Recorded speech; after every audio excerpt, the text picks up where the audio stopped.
The last two episodes of our series on conspiracy theories have been focused on MK Ultra, and today, in part 3 and our final part exploring CIA experiments, we are looking at the Manchurian Candidates. Can the government really get someone to kill without their knowledge? Let's investigate it, and you decide.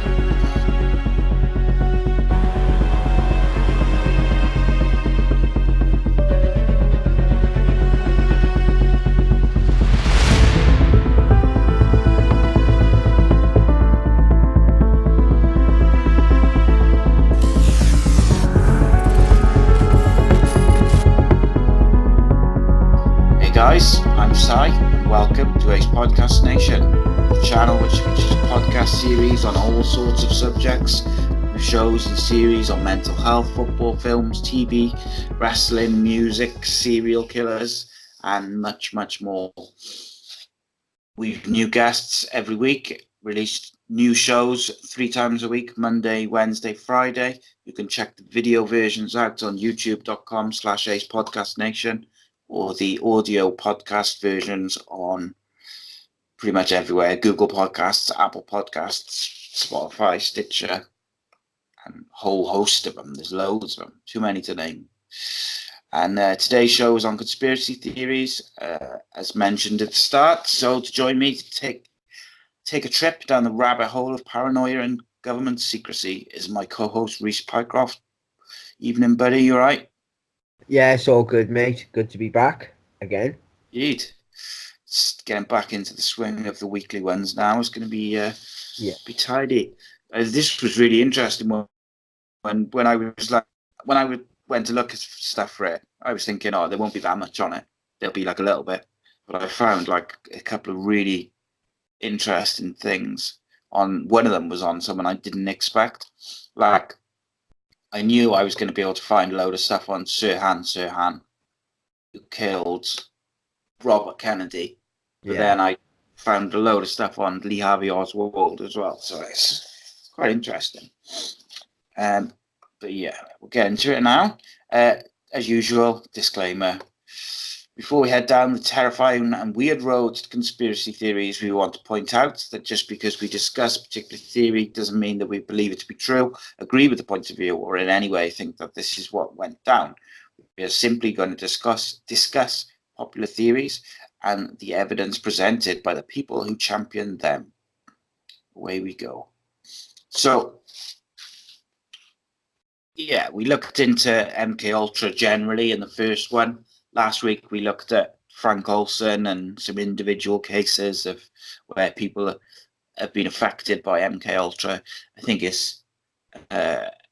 we both agree that it's brutal and it's not particularly pleasant what they did.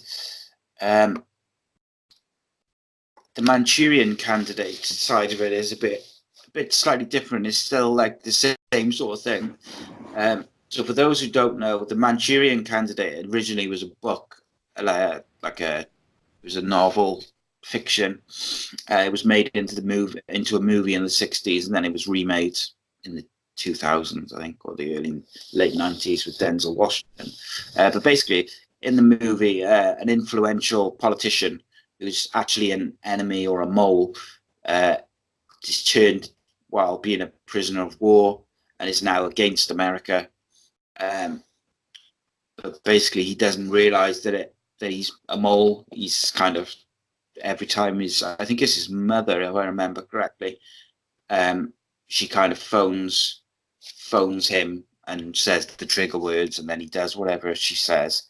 It's really interesting. The remake is really good. I haven't seen the original, and also the first season of TV series Homeland sort of kind of dealt with it, with this kind of prisoner of war coming back and then sort of being brainwashed, or I think in that he was actually bribed more than brainwashed. But basically, he came back after being a prisoner of war from a Middle Eastern country. I can't remember if they named the country.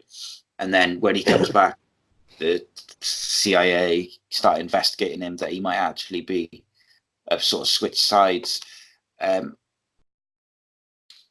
and it's a weird one because, as we've shown and discussed in the first two shows, like they were trying to achieve brainwashing of people, and they did to a certain extent.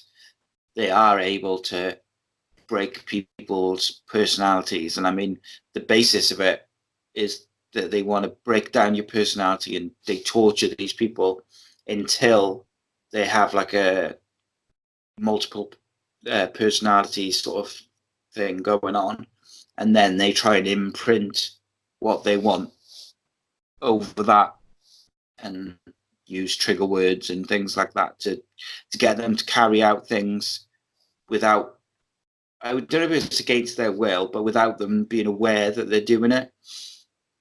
Yeah. It's a scary thought.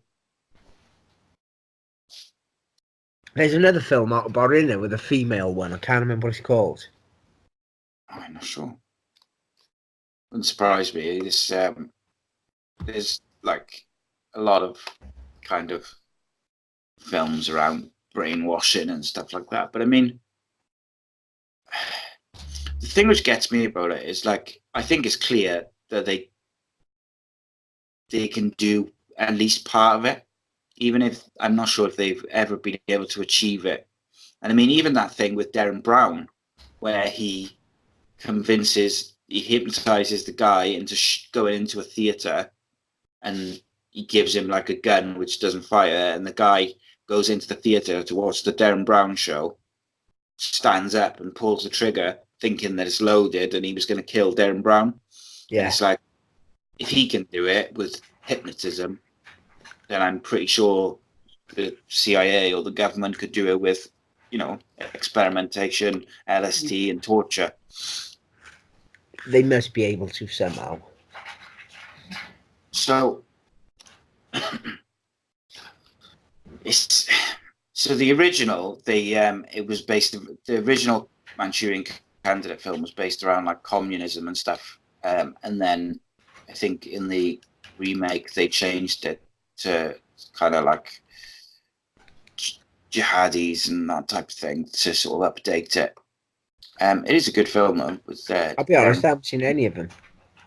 The one with Derren Brown, Denzel Washington, is really good film. And it's also got the guy who plays Liv Schreiber in it. I can't remember the name of the program he made. He's in a decent program though, where he's like a fixer. But I can't remember the name.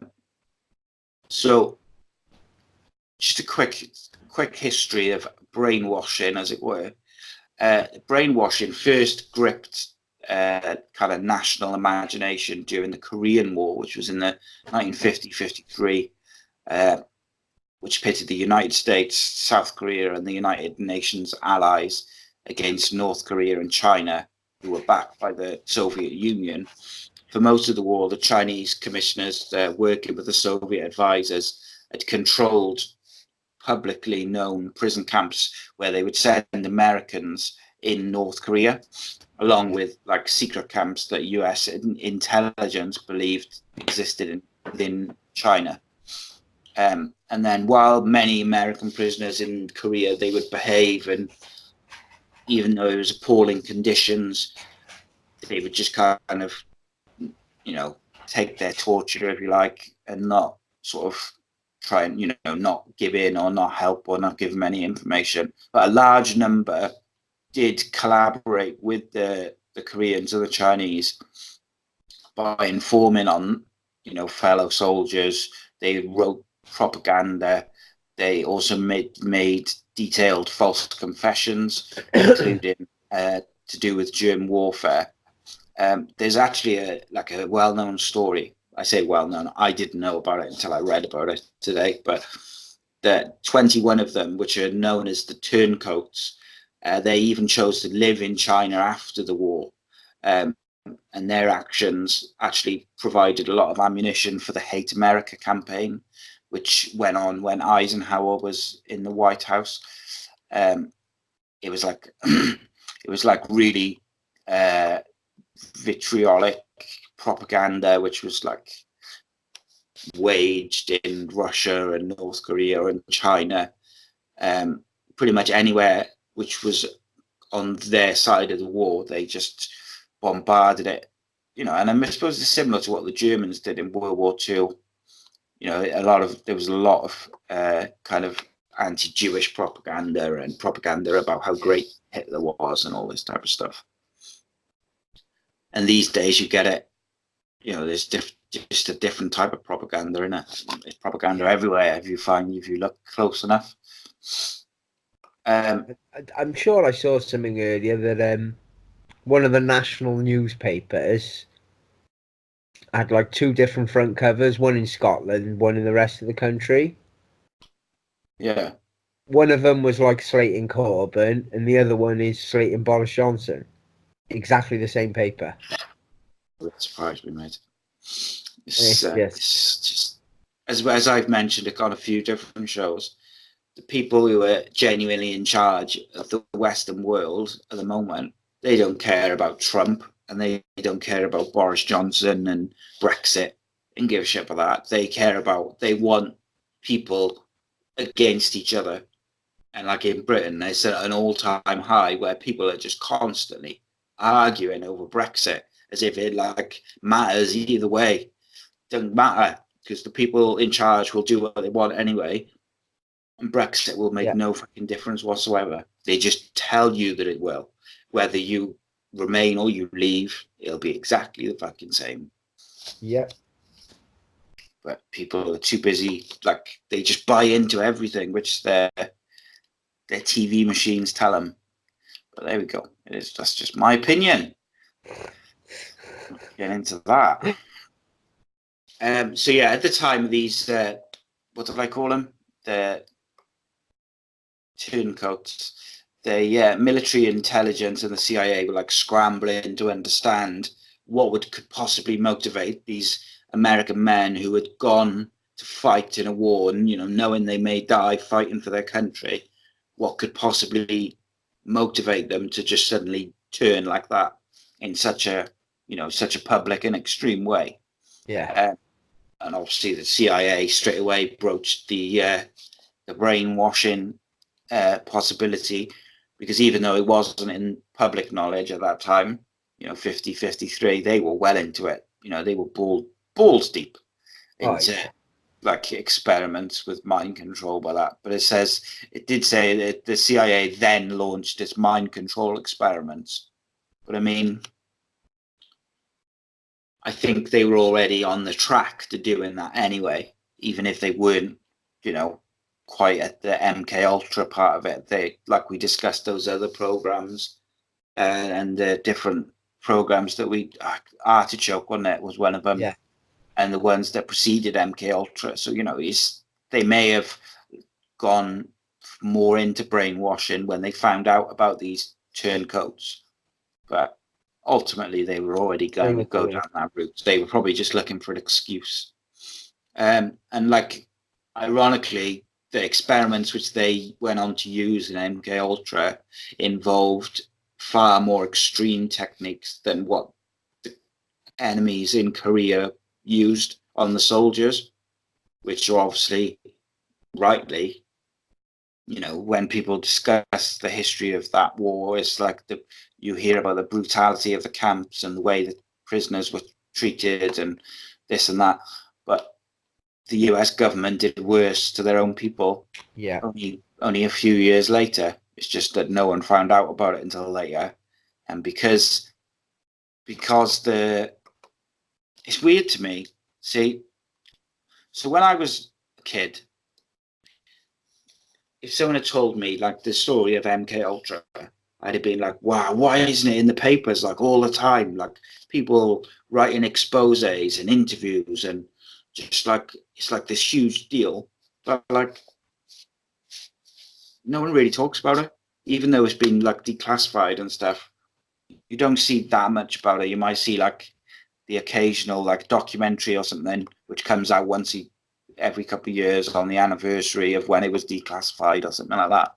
But who's gonna want to risk talking about it and digging into it? But like, it's declassified, isn't it? So it's like it's fact. There's obviously more to it, though, mate. Oh, of course. There's always more. There's always more secrets to these bastards. But anyway, so hard answers were demanded by the American government to the people in charge, because they wanted to know what would make these prisoners turn. The Pentagon was ready to with programs to interrogate and process the men, including the Army's Recap K project, which was for men who had been recaptured from Korea. It was similar to, apparently there was a Recap WW project, which was the same for the World Wars. I would assume where they kind of want to check that the soldiers coming back have not been turned or whatever.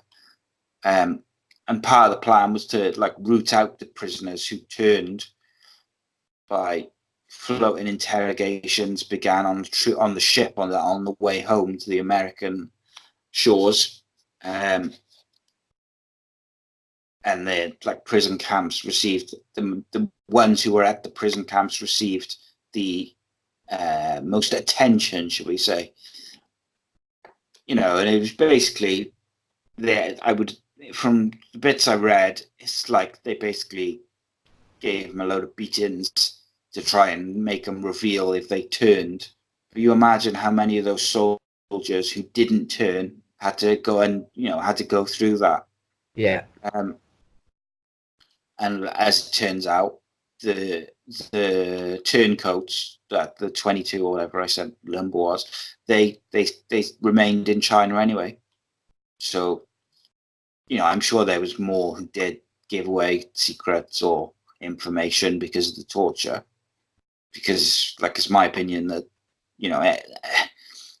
everyone has got a point where they can't take any more. Yeah. Even these brave soldiers, so they will have given him something at some point, even if it was something meaningless or something which didn't matter. And it is what it is, I suppose. And yeah, so then brainwashing obviously went on from there with the MK Ultra and all that sort of stuff. So we know what brainwashing is. We know what MK Ultra is because we discussed it in part 1 and part 2. We know what a Manchurian Candidate is. So let's talk about let's talk about Lee Harvey Oswald first, because that one was really interesting to me, because whilst I think there's loads more to it, and we did a show on JFK, check it out. We've done this show on that, we discussed all the different things. We both agreed there's more to it. We kind of thought he had help, at least, if not even he either had help or he was set up. We couldn't quite make a definitive agreement between the two of us. I'd never really considered him the possibility properly of him being a Manchurian Candidate. Whereas Sirhan, I think, is quite clear that he probably was, by the way he was, the things he said since, the things he said in his confession, the things he said, the way he looks when they march him when he's been arrested. But we'll get into that now. So before I go into all the information, what do you think of Sirhan? Do you know much about that one? I think he's a definite. How they did it or what they've done, I don't know, but they turned him or they've done something with him. Well, a prime example of it is he doesn't even remember the trial. So say you were going to hypnotize someone to do this killing. So right, I tell you what, we'll start with Sirhan. But so say you were going to create this Manchurian Candidate, you're going to hypnotize someone or torture them or whatever you're going to do, however way you do it, to kill Bobby Kennedy. Do you want him to come out of that kind of that trance, or whatever you want to call it, the moment he's done the killing? Or do you want him to kill him, get caught, confess, and then come out of it. Like, to me, I want him to confess, because then, no matter what happens afterwards, and it has proven because he's still in jail, no one's going to believe it because he confessed. Whereas if he comes out of it the moment he's killed him and then he gets arrested and he says, I don't remember, people are going to question it and they're going to be like, well, why doesn't he remember? That's a bit weird. Do you see what I mean? I do, but on the flip side of it, if they did something to like hypnotize him and block out a memory, whatever it might be, there's ways to retrieve that memory via hypnotism and things, isn't there? There is, but I don't think we're talking necessarily like the normal rules of, like, it's not like I phone a hypnotist, say I get a hypnotist off Google, get him to come and hypnotize me and tell him to make sure I can't remember it, and then phone up another one the next day and say, can you hypnotize me to remember what the other hypnotist did? He could probably retrieve those memories, couldn't he? Whereas these, it's not just the hypnotism, it's the likely torture and the other stuff that they do to achieve the, I don't know what the word is, like achieve what they want in terms of having someone who can kill and then not remember it. Do you see what I mean? It's not just like a simple. It's crazy. It is. It's weird, mate. And I always think, like, say he didn't kill Bobby Kennedy and he just, it's just one day, kind of just woke up from his trance or whatever, and he's like in jail, confessed, and he's killed the president or whatever. It's like, how much must that mess with your head and like just be like, what? Yeah, imagine like coming round and remembering it all. It's crazy, mate. I don't know what would be worse, coming round and remembering that you killed someone, or coming round in like your prison cell, orange jumpsuit, legs and arms chained, and you've been sentenced to life in prison and you don't know why. Yeah. Do you know what I mean? Like, what's worse? Like, it's a crazy. But not knowing it'd be worse, wouldn't it? I think. Yeah, because you'd never know if you did do it. Yeah. Like, did I do it? Did I not? It's that would scary. mess with your head, wouldn't it? No, yeah, definitely. But there's I gotta be honest. Like, I've read a few books on JFK and looked into JFK loads. I hadn't looked into this as much. And like, when you Google Sirhan, Bobby Kennedy, so much stuff comes up of like the unsolved murder of Bobby Kennedy, the transcript tapes of Sirhan, and like the Sirhan tapes. They're really quite distressing to like watch and to listen and to read through, because like in parts of it, he really does seem like he doesn't know what's going on. Like, he understands that everyone hates him. He understands that he's been told that he killed the president or whatever, but he doesn't quite. You can tell there's still like a lot of confusion there, which, obviously those tapes are from a long time ago. He's still alive. He got stabbed a couple of years ago in prison, but he's still alive in California in prison, which is mad as well. Right. So Sirhan is Palestinian with Jordanian citizenship. He mortally wounded United States Senator Robert F. Kennedy at the Ambassador Hotel in Los Angeles, California, on the 5th of June, 1968. Kennedy would later die the following day. Sirhan was convicted of murder and is serving a life sentence in a correctional facility in San Diego County, California. So that's just a little basis to him. So the Robert F. Kennedy assassination took place 12:15 on June 5th, 1968. Sirhan fired a .22 caliber revolver at Kennedy and the crowd surrounding him in the hotel. Shortly after, Kennedy had finished addressing his supporters.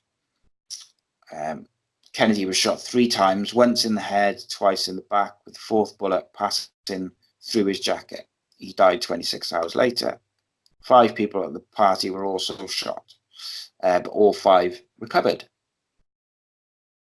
So, 42 years into his life in prison for assassinating Senator Robert Kennedy, Sirhan stood in front of a parole board and he repeated the same thing that he had been saying at every parole hearing for decades.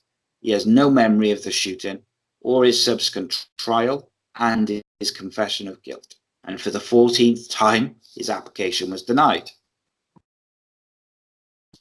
That is a long time to be in prison and not remember why you're there.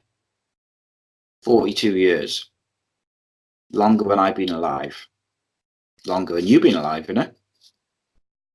Just about. And he doesn't, according to him, I should say, he doesn't remember shooting, trial, or his confession.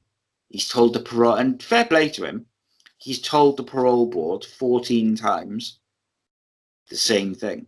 Now, he could have lied and said, I remember, I've been rehabilitated, I apologise, I've been behaving in prison, and got his parole. You know, how many prisoners do that at the parole board? Do you know what I mean? They say that they've got remorse. They say that they've been rehabilitated because they know that if they don't get parole, they're in prison for life or for another 20 years or whatever it may be. So, to be fair to him, he hasn't changed his story since in that time. Not even slightly. It's to say it's the same thing, and it's really quite distressing. His attorney filed like a series of appeals that had aimed to get him back in front of a judge to correct what they called an egregious miscarriage of justice. Now, can you imagine if it's ever proven that he either A, didn't do it, or B, isn't responsible for it because he was hypnotized to do it? Can you imagine that, the outrage and the uproar of that? Because actually he's been in prison for over 42 years now, because the article I pulled that from is a couple of years old. I think it would have a really catastrophic effect on like the American justice system, because it's such a big, well-known case. And like we just said, he hasn't changed his story for the whole time. It's a worrying thing, mate. It is, but we haven't even heard no more of it. So not of him, like someone else. Yeah. So here's the thing for you then, mate, right? What about, so say he was hypnotized into doing it, but he did do it. What is an effective punishment for him if he should have one at all? Because to me, he doesn't deserve life in prison. But what if he did kill him? Just didn't know about it. At the very maximum, it would have to be manslaughter. They can't do him for murder when he's. It's not that he's even like, if he wasn't of sound mind, he wouldn't go to trial. So he's obviously of sound mind, but somebody has used him as the weapon. Yeah, it's a weird one, isn't it? Because like people who have got like a serious mental illness, if they commit a crime, they quite often won't go to trial because they can't be held responsible for their actions. Yeah. Yeah, here you've got this guy who's like got life in prison, who's saying that I was coerced and hypnotized into killing this person, and he's in prison for life. Now, but on the other side, show me a shred of proof that he's been hypnotized. I know his story and everything he says, but he may just well be a really good actor. Yeah, I think the thing which sold me on it was I think it's like a video of him quite soon afterwards, and he's just like completely in a daze, like. But that could also be like shock. Or he could be a schizophrenic. Yeah, it could be anything, mate. And he might not know what the other personality is doing. Yeah, it's a weird one. They argued obviously that he'd been hypnotized to carry out the crime. I do think though that's why they don't want to put him in front of a judge and do like any sort of retrial or whatever, because I think it would cause a lot of issues. I think it's almost like they would have to, even if he got found guilty of it, but under duress, because he's been in prison for so long. I think people, if it was like proven in a court of law, and they sort of came to the conclusion that he had been hypnotized and coerced into it, it feels like they should have to release him from prison because he's been there for like 45 years or whatever it is. Yeah, but it'd have to be proven. Yeah. And that's never going to happen now. I don't even think they were given the opportunity, mate, to be honest. Even if they came up with some magical way of proving it, and they said, look, this definitively will prove without a shadow of a doubt whether he's been hypnotized or not, I still don't think they would let it go to court. No. Yes, they argued he's been hypnotized to carry out the crime, in addition to presenting 2 expert audio analysis indicating that there were 2 guns fired from different directions, and to claim that the bullet that hit Kennedy's neck was switched out to match Sirhan's gun. What was you going to say there, mate? Nothing, mate. Sorry, it was yours. Sorry. It's all right. It was a loud one. Yeah, so the bullet which hit his neck was switched out to match Sirhan's gun. This is what his team thinks. The filings bolster a long-repeated conspiracy theory which asserts that Sirhan was the victim of hypnosis, an unwitting shill whose Arab name made him an easy scapegoat and drew attention away from the true architects of the assassination.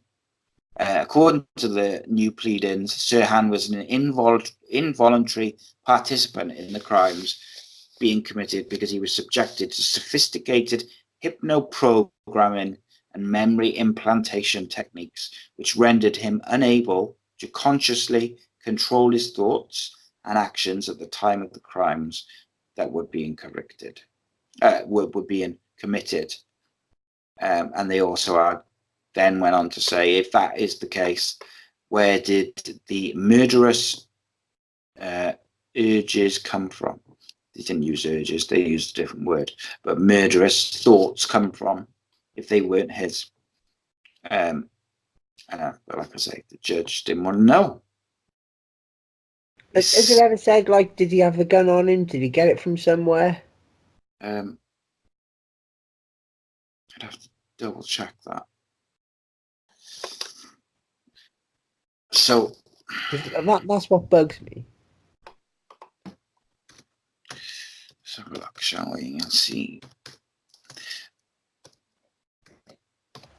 It's a weird one with old Bobby Kennedy, because it's almost like because of JFK, people almost forgot that Sirhan and Bobby Kennedy, there was a bit of sort of conspiracy theories surrounding that, but it doesn't get as much sort of airplay, if you like, from people because of JFK, which happened a few years later. Like if JFK hadn't been murdered and everyone was like so focused on that, I feel like Sirhan would have got more attention. Like, I know he's famous and people, say he's been brainwashed or he didn't do it or whatever, whatever it may be. Trying to find, so I can't find like a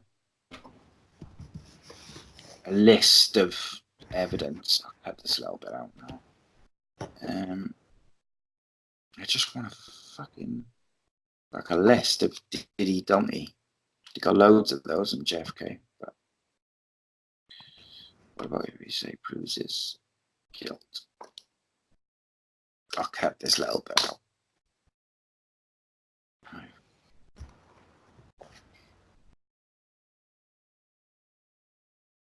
Oh, that's an interesting one. Bobby Kennedy's friend says that he didn't do it. Oh, that I've got to get onto it in a minute. Is Bobby Kennedy's son doesn't think he did it. Why? I haven't read any of this, I've got to be honest. Get into it. I can't find a bit. I can't find. They had the gun. I know that much because people who support him say that he like they switched it out. Let me just write that. Make it up. Cut 33 to 30 seconds. Okay.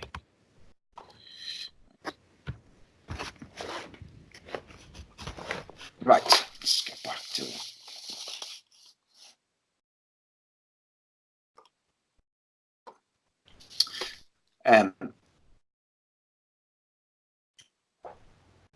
Yes, which rendered him unable to consciously control his thoughts and actions at the time where the crimes were being committed. And they said, if that's the case, where do his murderous tendencies come from? Which is kind of interesting concept because in his court of law, like the prosecution would have just said, well, that's all bullshit. He killed him. Whereas they're saying, they're asking the question like, who put these murderous thoughts into his mind? It's a weird one, isn't it? Like that in a court of law, because you're almost admitting guilt, but then saying, "Oh no, but it wasn't his thoughts and actions at the time." So I would have loved to have seen that. I'll be honest. What gets me with this? It doesn't make it believable because they've got so many other ways they could assassinate a president. And how risky is it? Hoping he doesn't remember. He's a senator, wasn't it? Yeah, it is. But then, was it like a test? Do you know what I mean? Surely they'd have done it on someone not as profound. Yeah, but maybe they needed to test it on someone, who was like, they needed to do it in like a public place and well known. And I think the other thing is as well, is these sorts of people who were doing all this experimentation and stuff, I think they've got quite the ego as well. Like the way they treat people, it's almost like they would have done it just to see if they could. Yeah. It sounds ludicrous though. You're right about the American attitude. Sirhan's lawyers, they might be right about the general lack of public awareness in terms of like what people think hypnosis is capable of doing. And like they had this Dr. Robert Clough, a clinical professor of psychiatry from a university, and he had like all these he was like president of the Society of Clinical and Experimental Hypnosis. And he said the scenario that the Sirhan's legal team advances is absolutely within the realms of possibility. And that's someone who's just an expert in hypnotism. You're not even taking into account other aspects of MK Ultra and what they did. And he's Oh yeah, saying, it's definitely possible. do it. I just don't buy it. Not with this one. So he says, obviously, it's a far-fetched theory, but he said to put it into context, he noted that it's undisputed and freely available information that the U.S. government secret services have extensively researched the possibility of creating so-called hypnotic assassins and hypnotic couriers. The hypnotic courier would theoretically memorize a classified message while under hypnosis and then only be able to retrieve the information if provided with the proper post-hypnotic cue. Which is, I've got to say, if that didn't involve torture and stuff, that is genius. That you could pass a message through people, like a secret message, and the only way that they would say the message is if you say like a specific phrase and stuff. Yeah. Like that is like you could understand the benefits of having that, but it's just the way that they went the about it. Utilized the Navajo Indians. At the time, the only people who could speak Navajo were the Navajo Indians. And the Americans used to take them and they'd pass messages between platoons and things like that, Navajo to Navajo. And they used to have a sergeant with each Indian. And their only job was, if they got caught, kill the Indian. Jesus. Have you seen the film Wind Talkers? I haven't, no. You need to watch it, mate. Good. Amazing. But it's all based on that. So follow on from that, your next step is you get someone to do that. Yeah, absolutely. And that obviously eliminates the possibility that an agent would divulge the information if captured and tortured because they wouldn't know they had. Yeah, and the torturers would know they're not keeping this information. They haven't got it. Yeah. Information on whether and how covert organizations have put the findings of hypnosis research, such as that conducted in the CIA, allegedly discontinued human experimentation program MK Ultra to use. However, it is harder to obtain to get someone to kill rather than a message with hypnotism.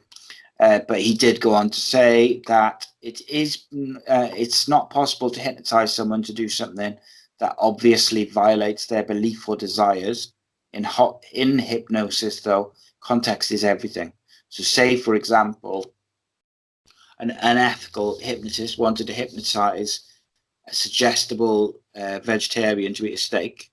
If the hypnotist simply put the vegetarian into a state of hypnosis and then presented him with the steak, identified it as a steak, told the person to eat it, the hypnotized vegetarian would almost certainly refuse.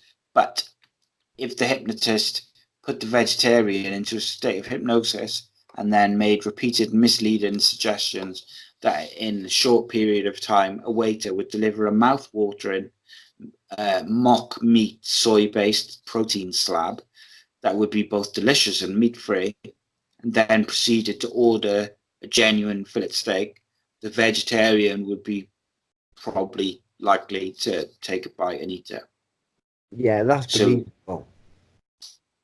So like what he's saying is, whilst generally you can't hypnotize someone to go and do something which is against their beliefs, they can, there's ways around it and you can do it.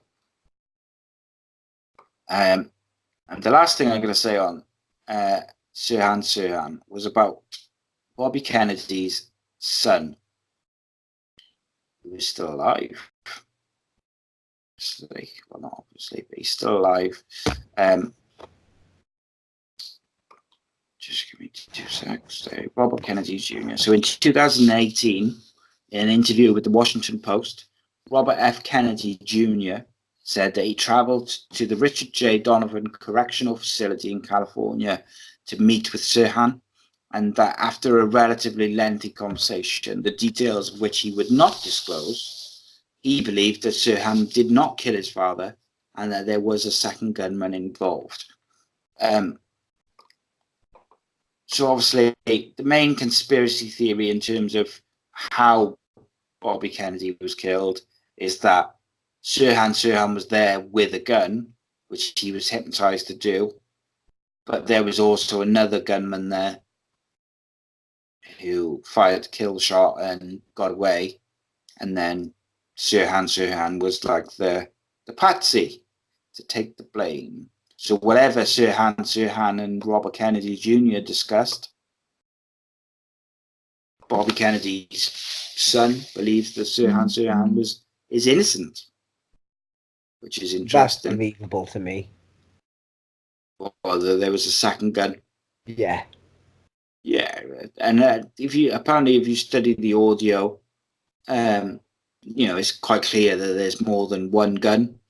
It's an interesting one. Maybe we'll come back to Sirhan and Bobby Kennedy for another show. Yeah, it needs a bit more research there.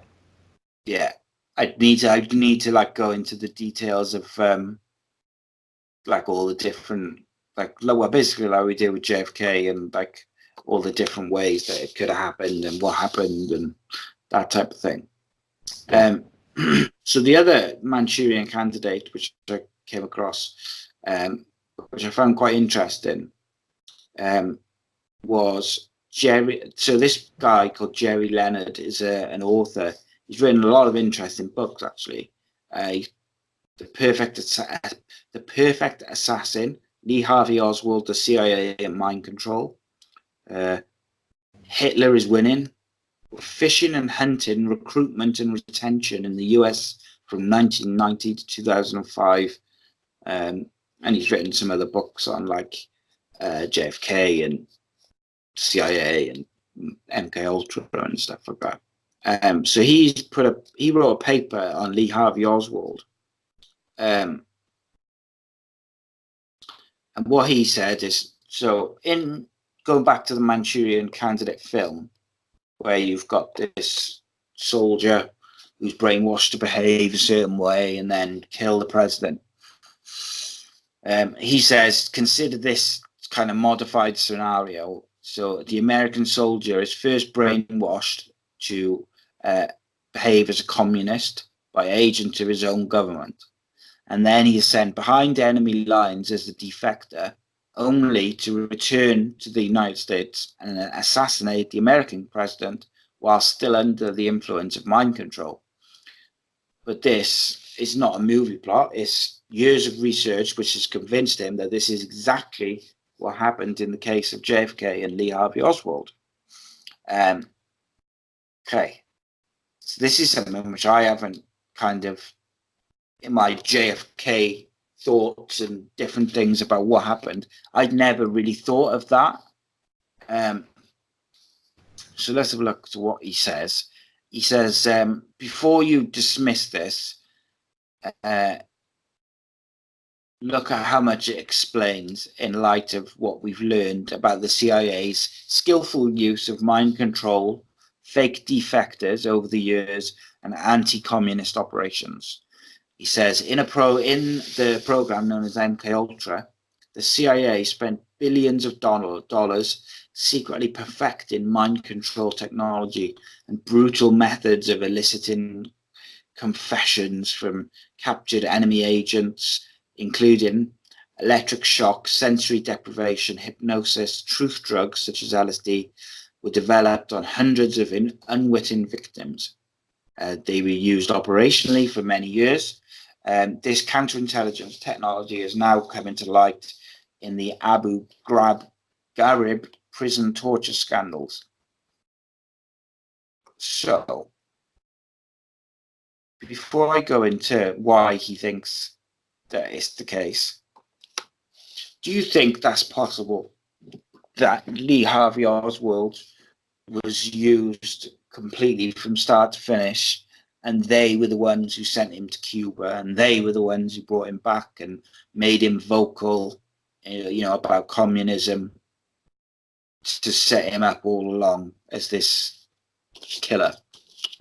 Maybe, but it seems like too big a gamble for him. I guess it depends on how effective their brainwashing techniques are. Yeah. Because if their brainwashing techniques are very effective, and they could get it to work every time without fail. It's so intricate in that by sending him to Cuba and then coming in back and like going back and forth and it being quite this intricate story, even before he goes and kills him, people are never going to believe that. Oh, that's the Americans did that. Do you know what I mean? Yeah. Whereas him being like working for the CIA or him being completely innocent and being set up, it's quite a simple thing for people to put together or understand or think, as it is with a lot of the conspiracy theories around it. Whereas this is a boatload more intricate and complicated, and more stuff can go wrong. But equally, are they more likely to have got away with it? Did they get away with it because of that? Because let's not forget, if he was a patsy or if he was Manchurian Candidates, however, if he's not fully responsible for it, there are people who are got away with it. So did they get away with it because they had this really intricate, elaborate plan to send him to Cuba and back and all this different stuff?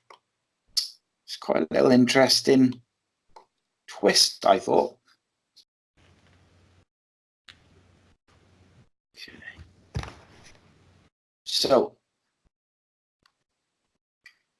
the CIA researchers sought to develop countermeasures against human weaknesses, which identified MKUltra tests to create torture-proof American agents who could be sent into enemy territories on intelligence missions to be used to infiltrate enemy organizations and convincing double agents and provocateurs.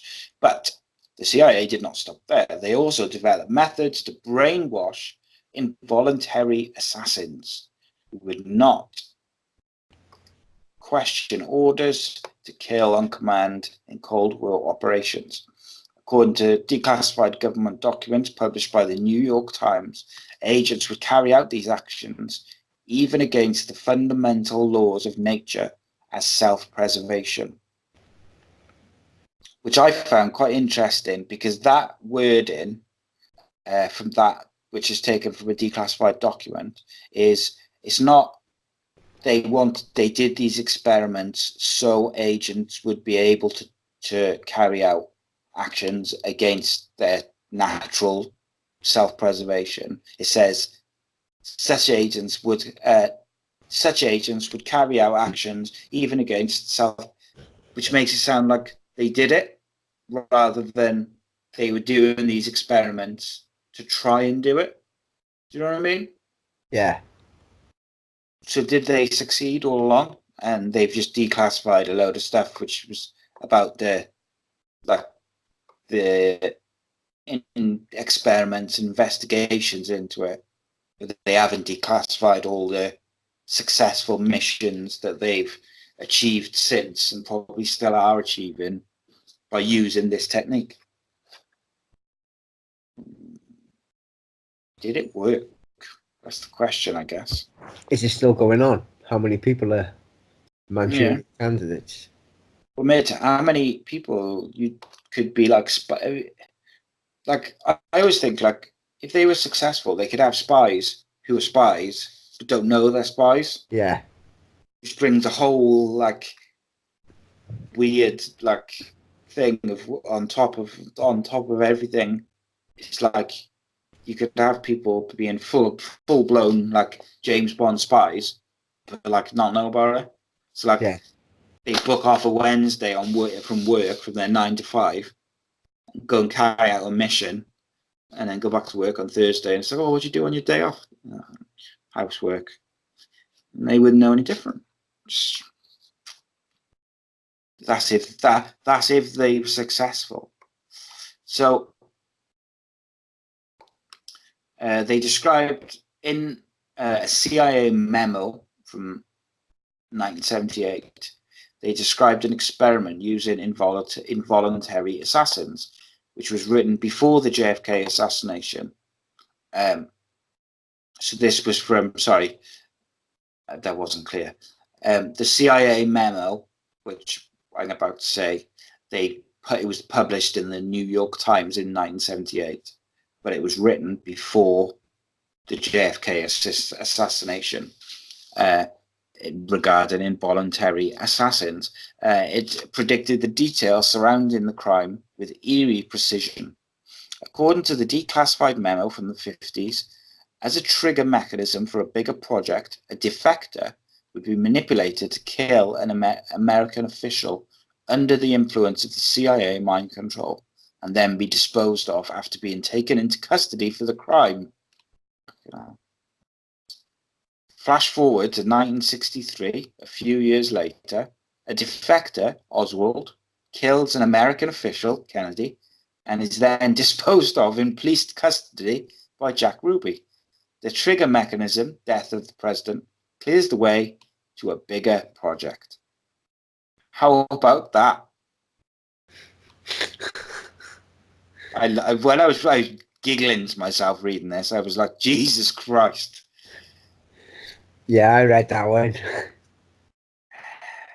It's like, what you do with that?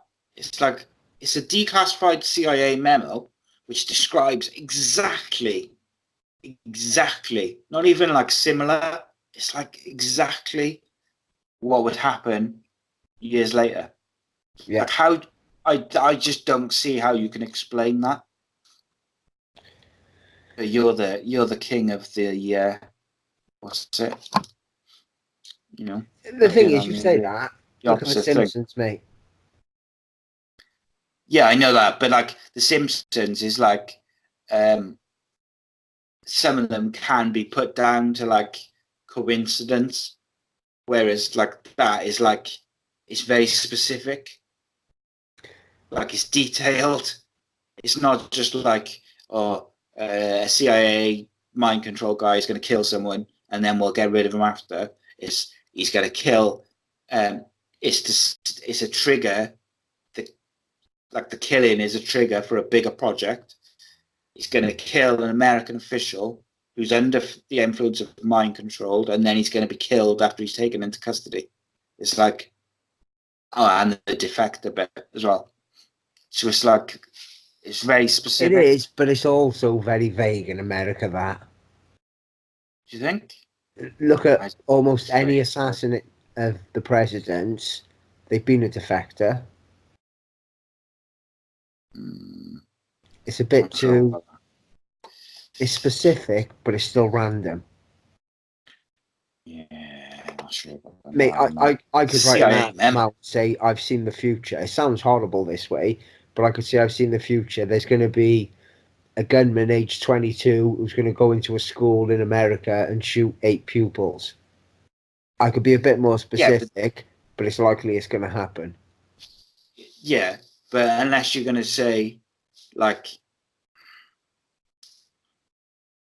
it's different though, that, isn't it? Because that's like general. You're not talking about like an American official and a defector from the communist country at the time. Obviously, it was different. I don't know. I get what you're saying. Like, I just think declassified files, yeah. Yeah, that's from a CIA. And remember, it's from a CIA memo, that is, as well.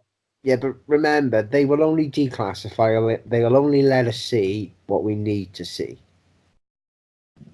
Yeah, there is that part of it, I suppose. But it's I can't think of like what else it can mean. How much stuff do you think they haven't declassified? Oh yeah, God, fuck, I would hate to. How much more deeper and twisted does it go? I'd hate to think, mate, some of the stuff they've done. Really would. All right, so let's see what this guy says to finish off. He says the parallels are striking, but he says, but is there supporting evidence for the scenario of Oswald being an unwitting, manipulated intelligence pawn for this operation? He says declassified memos and investigative reporting by various sources have taught us a great deal over the past 40 years, and how the involuntary operatives could be cleverly programmed by the CIA as apparent communist sympathizers to infiltrate and disrupt communist organizations. We now know that during the 1960s, scores of phony leftists were used by the CIA and the FBI to infiltrate and discredit organizations through violent behavior in infamous programs such as I can't pronounce that. COINTELPRO, sorry. Now, I'll stop there a minute. What I will say is 100% the government does that. CIA, FBI, government, whoever, where they send people with. They did it in the 80s with the right wing in the UK. They had people in the groups to escalate stuff. And I fully believe that a lot of the Antifa stuff, and I'm no Antifa fan whatsoever, I think they're horrendous. But I fully believe that some of those people are people who have been positioned there by the government to purposely stoke up the violence for whatever reason, whether it's to discredit a certain group or to antagonize another group. So I do think that that's pretty likely, especially what they did similar in Cuba, didn't they? Yeah. They were sending people over there and stuff. And then when you take into account also that JFK was trying to get rid of the CIA and espionage and secret societies, all these things that the people who would be capable of doing this stuff were part of and back in and had a big hand in. He wanted to get rid of all those groups. So yeah, it's a bit of a weird one.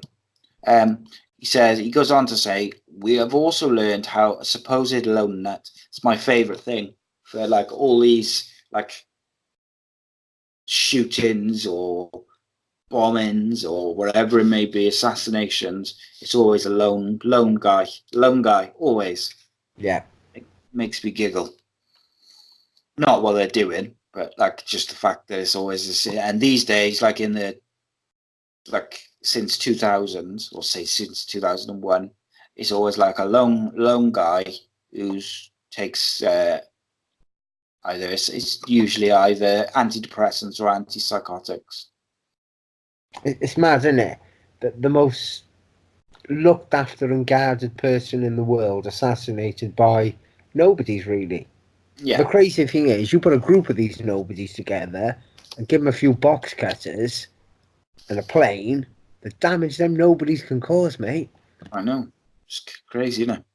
Most defended countries in the world, the most defended presidents in the world, and Joe Bloggs, just like me or you, or someone who takes antipsychotic medication. So if I was guarding the president, I'd be looking out for people who are looking a bit shady, or potentially people who could be a threat. So if I was surveying a function, I'd be looking into the background of the guests and stuff, to make sure that if there's people who've got issues, people who've been vocal about certain presidents, I'd want to know about it. And let's be honest, Lee Harvey Oswald was very vocal about his disdain for JFK. Now, whether that was his own thoughts, who knows? So we also learned how the supposed lone nut, Lee Harvey Oswald, was seemingly irrational behavior actually complemented such espionage programs. His defection to the Soviet Union, which was secretly handled by the CIA as a counterintelligence mission and mirrored an elaborately staged defection involving another low-level American soldier with a similar background that had begun the very same year as Oswald's did. So it's not just Oswald that they did it with. Following his return to the US, Oswald leveraged his de facto credentials to play a part of pro-Castro activist while constantly surrounded by anti-communists with links to the intelligence world. His best friend in Dallas was a wealthy white Russian with ties to the CIA and the address of the future CIA director, George Bush, in his telephone register. Fancy that.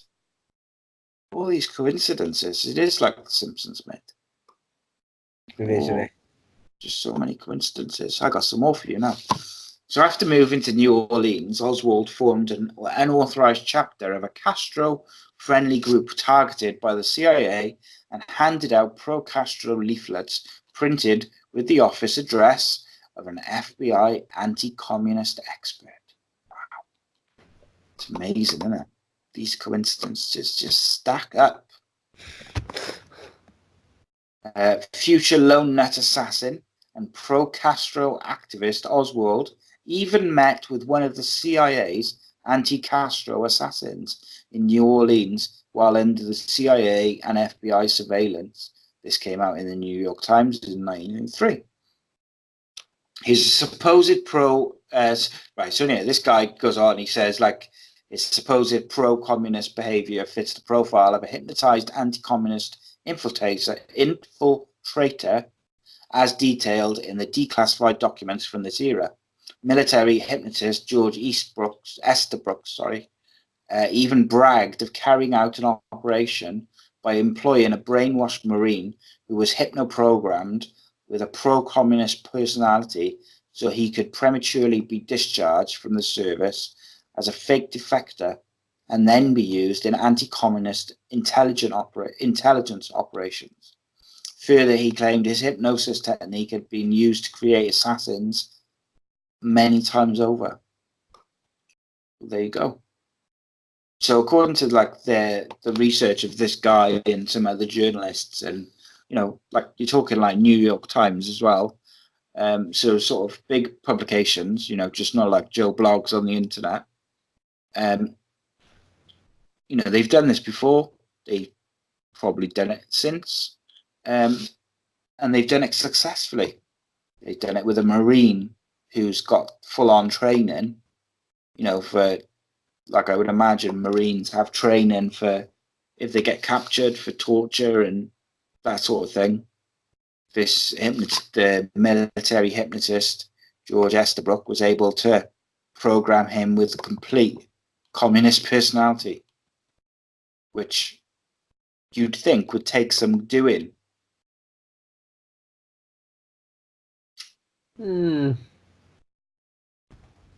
The human mind is crazy. The things you could probably get it to do and use it for. Yeah, and I always get stuck on that bit of when they say like humans only use a very small part of their brain, and I often think about how powerful the other part of the brain is and what how much potential does the human mind have. But equally, as well as that, like maybe like we're sort of half like laughing at it and joking around and whatever and saying, brainwashing is horrific what they did. Could they really, can they really program someone to do this and that? But like, I kind of do think they probably could have. And from it's a lot so of these, totally believable. And from a lot of the research that this guy's done and the declassified documents and stuff, it kind of seems like they did do it and they succeeded, and they, at least for a time, were able to use these programmed assassins to carry out intelligence missions and pass messages and assassinate people. It's a weird one. I don't know where I stand on Manchurian Candidates. However,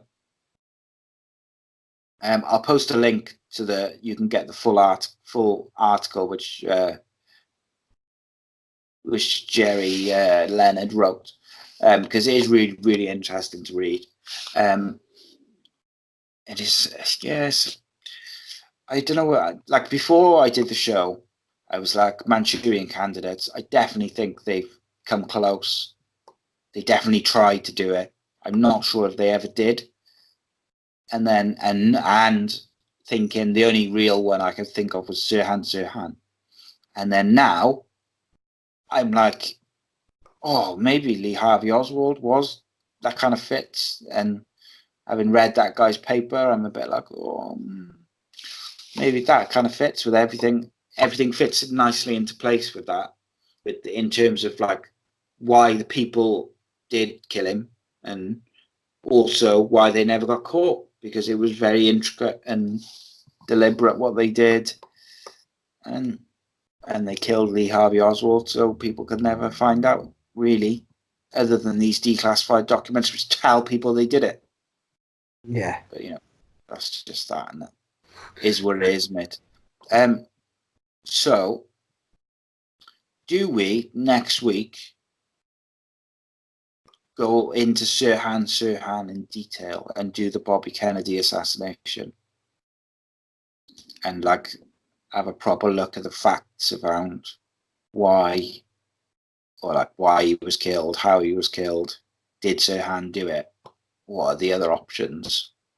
Do you reckon? I think it's worth going into, because there's bound to be more tangents and more to it. Yeah, because I didn't look so much at the facts around the murders for that. I was trying to look at what people are saying about his amnesia and the reasons he says he didn't do it, and like his parole and stuff. And then I got into the when I came across the Lee Harvey Oswald stuff, I was like, whoa, this is well interesting, and I went off on a tangent with him. So next week we'll do Sirhan and the murder of Bobby Kennedy, which will be very interesting, and we'll get the facts down. Do you have anything to add on Lee Harvey Oswald and my new theory that he was mind controlled? I'm not buying it yet, because I've never really looked into it, and it's never even crossed my mind with him. Yeah, same here, mate. I'm gonna maybe send brainwashed, but mind controlled, I don't know. Yeah, it's an interesting one, isn't it? I'm gonna send you the the paper I read, because it is really interesting, even regardless of whether you believe it, don't believe it. It's just really, it is really interesting. So I'll have a good look over it. Yeah, you can find Rhys on Twitter at Shaw Celtic.